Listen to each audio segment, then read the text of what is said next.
मी आहे राधिका आणि राधिकाच किचन मध्ये आपल्या सर्वांचे मनपूर्वक स्वागत आहे. तसेच मी आज तुमच्यासाठी वेट लॉस ड्रिंक घेऊन आलो आहे, लेमन जिंजर वॉटर. तर चला लगेच सुरू करूया. इथे मी 1.5 कप पाणी घेतलं आहे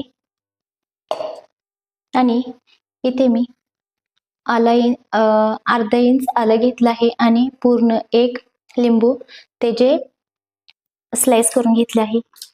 आता हे आपल्याला इथे 1.5 ग्लासचा 1 ग्लास होईपर्यंत उकळवून घ्यायचं आहे लो फ्लेम वरती.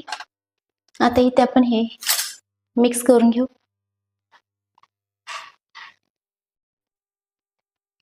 तर पहा इथे शिजवून आपली रेडी आहे. तर पहा ginger lemon water weight loss drink